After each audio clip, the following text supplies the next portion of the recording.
చౌదరి గారు. ధన్యవాదాలు అధ్యక్ష. ముఖ్యంగా ముఖ్యమంత్రి గారికి ప్రత్యేక అభినందనలు చెబుతూ, ఎందుకంటే అమరావతి అనేది ఆయన బ్రెయిన్ చైల్డ్. అక్కడి నుంచి వచ్చిన తర్వాత జరిగిన పరిణామాల మూలాన అమరావతి చాలా కుంటుపడింది. ఫియర్ ఆఫ్ అన్నోన్ ప్రజల్లో కానీ అమరావతి రైతుల్లో కానీ తెలియని భయం తొలగిపోవాలంటే దాన్ని పటిష్టం చేయాలనే ఉద్దేశంతో ఈ బిల్లును తేవటం జరిగింది. దీనికి ముందు చూస్తే ఏపీ రీఆర్గనైజేషన్ యాక్ట్ బిల్లే అన్సైంటిఫిక్గా పార్లమెంట్లో పాస్ అవ్వడం జరిగింది. అన్డెమోక్రటిక్గా కూడా చెప్పవలసిన అవసరం ఉంది ఈ సభాముఖంగా. ఎందుకంటే ఆ రోజు కాన్స్టిట్యూషన్లో ఆర్టికల్ 100ని ఖాతరు చేయకుండా డివిజన్ కోరినప్పటికి కూడా అప్పటి పాలకులు అన్యాయంగా బిల్లును పాస్ చేయడం జరిగింది. ఏదైనప్పటికీ దాని గురించి కూడా ఈరోజు సుప్రీంకోర్టులో ఇంకా పెండింగ్ ఉంది. పాతదాన్ని మళ్ళీ గతాన్ని కరెక్ట్ చేయలేం, కానీ ఫ్యూచర్లో ఇలాంటివి జరగకుండా ఉండాలంటే ఏం చేయాలనే దాని మీద మనం సూచనలు అడుగుతూ ఉన్నారు అక్కడ. దాంతోపాటు అదే రోజు 16 మంది ఆంధ్రప్రదేశ్ సంబంధించిన పార్లమెంట్ మెంబర్స్ని సస్పెండ్ చేసి మరీ ఆ బిల్లును పాస్ చేశారు. అది గతం. ఆ తర్వాత రీఆర్గనైజేషన్ యాక్ట్లో సెక్షన్ 5లో చాలా క్లియర్గా ఆంధ్రప్రదేశ్ కానీ తెలంగాణ కానీ క్యాపిటల్స్ ఏ ఉంటాయి అనేది కూడా చాలా క్లియర్గా తెలియపరిచారు. దాని ప్రకారం ఇప్పుడు మన ముఖ్యమంత్రి గారు చంద్రబాబు నాయుడు గారు చట్టాన్ని తూచా తప్పకుండా ఫాలో అయ్యి అడ్వైజరీ కమిటీ, శివరామకృష్ణ కమిటీ అనేది వేసినప్పటికీ అది అడ్వైజరీ కాబట్టి ఆ తీర్మానాన్ని ఈ సభకు తీసుకొచ్చి అప్పుడు ఉన్న పార్టీలందరిది కూడా యునానిమస్గా ఆమోదం తెచ్చారు.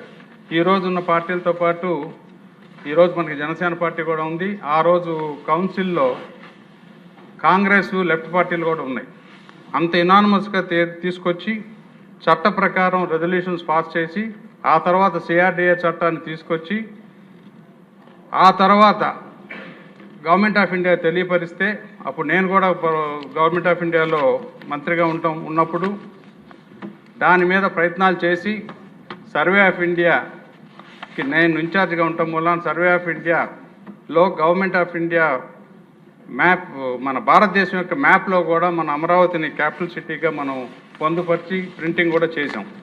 దాంతోపాటు అప్పుడు ఫైనాన్స్ మినిస్టర్ గారు ఆయన అరుణ్ జైట్లీ గారి ప్రోద్బలంతో ఆ రోజు క్యాపిటల్ గెయిన్ ట్యాక్స్ ఎగ్జంప్షన్ కూడా ఇప్పించడం జరిగింది. అది కాక వరల్డ్ బ్యాంక్ శాంక్షన్ చేసింది అమరావతి యాజ్ ఎ క్యాపిటల్ అని.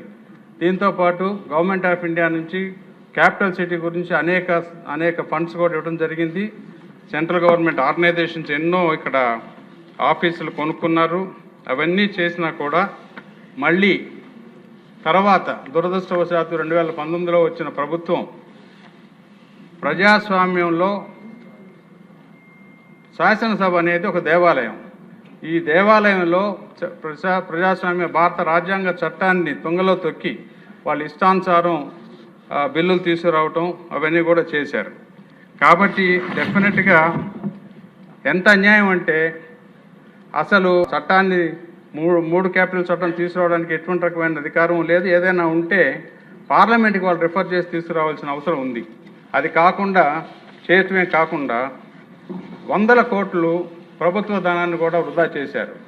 డెఫినెట్గా మన ప్రభుత్వం అప్పట్లో ఈ తప్పు పనులు చేసిన వాళ్ళని గుర్తించి 100 కోట్లు పెట్టడంతో పాటు నాతో సహా ఎంతోమంది ఎన్ఆర్ఐస్, ఎంతోమంది ప్రజలు మరియు రైతులు వాళ్ళంత డబ్బు వసూలు చేసి కోర్టుల్లో ఫైట్ చేయవలసి వచ్చింది. ఫైట్ చేసి చివరికి న్యాయం ఆంధ్రప్రదేశ్ హైకోర్టు మంచి ఆర్డరే పాస్ చేసింది. న్యాయానికి ఈరోజు నా అభిప్రాయం ప్రకారం ఆంధ్రప్రదేశ్ హైకోర్టు పాస్ చేసిన ఆర్డర్కి ఎగనెస్ట్గా అప్పటి స్టేట్ గవర్నమెంట్ సుప్రీంకోర్టులో వేసిన కేసు కూడా ఇంకా ఉన్నట్లుంది. దాంతోపాటు ఎన్జీటీలో వీటన్నిటిలో కూడా ఆ కేసులు విత్డ్రా చేసుకుంటూ దాన్ని కనుక ఎస్ఎల్పిని కరెక్ట్ చేసుకుంటే అది కూడా స్ట్రెంగ్తన్ అవుతుందని నా ఉద్దేశం. డెఫినెట్గా న్యాయ కోవిధులు ఈ సలహా ఇచ్చుంటారు. అది నా సూచన మాత్రమే. అదే కాకుండా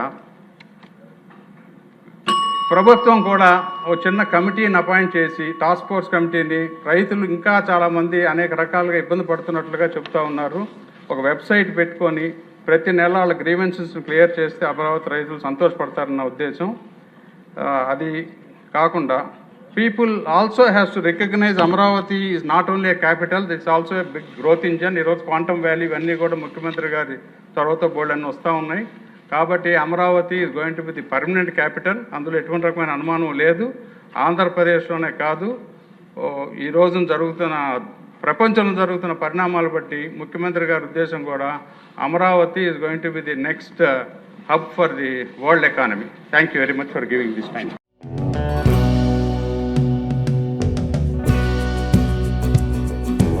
Like, share and subscribe to Rajaniti channel.